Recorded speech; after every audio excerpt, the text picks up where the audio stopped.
జీవితానికే తొలి ప్రాధాన్యత ఇస్తానని విశాఖ దక్షిణ నియోజకవర్గం ఎమ్మెల్యే వంశకృష్ణ శ్రీనివాస్ అన్నారు. నియోజకవర్గ అభివృద్ధితో పాటు ప్రజల ఉన్నతికి నిరంతరం కృషి చేస్తానని చెప్పారు. విశాఖ దక్షిణ నియోజకవర్గం ఎమ్మెల్యే వంశకృష్ణ శ్రీనివాస్ జన్మదిన వేడుకలు అత్యంత ఘనంగా నిర్వహించారు.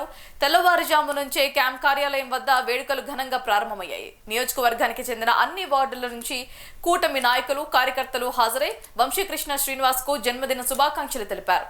ముందుగా కనక మహాలక్ష్మి దేవస్థానం వేద పండితులచే ఆశీర్వాదం అందుకున్నారు. 16 ఏళ్లుగా రాజకీయ రంగంలో ఉన్నానని, ఎన్ని కష్ట నష్టాలు వచ్చినా ప్రజలకు సేవ చేయడంలో మాత్రం ముందుండేవాడినని తెలిపారు.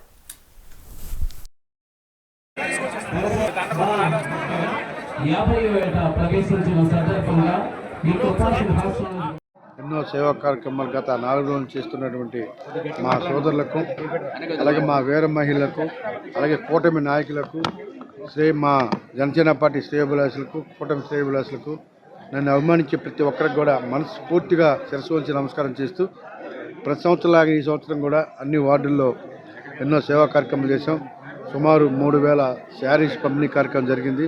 వృద్ధులకు రకరకాల ఎవరికి తోచిన స్థాయిలో వాళ్ళు అద్భుతంగా సపోర్ట్ చేశారు. వాళ్ళందరికీ పేరు పేరున మనస్ఫూర్తిగా ధన్యవాదాలు. రానున్న రోజుల్లో ఇంకా విశాఖపట్నంలో నా వంతు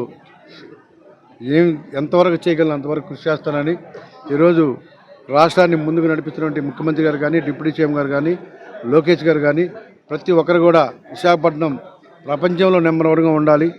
రానున్న రోజుల్లో ప్రపంచం అంతా కూడా విశాఖపట్నం వైపు చూసే విధంగా ఉండబోతుందన్న విషయాన్ని చాలా స్పష్టంగా తెలియజేస్తున్నాం. అందులో నేను కూడా భాగస్వామి అయినందుకు చాలా సంతోషంగా ఉంది. ఇంకా విశాఖపట్నం సౌత్ నియోజకవర్గాన్ని ఒక అద్దంలాగా తయారు చేస్తామని చెప్పాం. ఎలక్షన్ అంటే కార్పొరేషన్ ముందే ఇచ్చిన ప్రతి హామీని కూడా నెరవేరుస్తాం. నేను అప్పుడు చెప్తాను, ఇప్పుడు చెప్తా ఉన్నాం. ఇచ్చిన హామీని అన్ని కూడా నెరవేర్చినప్పుడే మేము ఓట్లు అడుగుతామని చెప్పాను. అదేవిధంగా అదే మాట మీద కూడా ఉంటాం. ఒకసారి అప్పటికిప్పటికి మీరు తేడా చూస్తే ఒక అద్దంలాగా తయారు చేశాం. ఇంకా చిన్న చిన్న వర్కులు అవి కూడా కంప్లీట్ చేసి మీలాంటి వాళ్ళందరూ నన్ను అభిమానిస్తున్న మా మీడియా సోదరులు కానీ, విశాఖపట్నం ప్రజలు కానీ, ముఖ్యంగా సౌత్ ఇండియా ప్రజలకు నేను రుణపడి ఉంటాను. ఆ రుణం తీర్చుకునే విధంగా దేవుడు అవకాశం కోరు.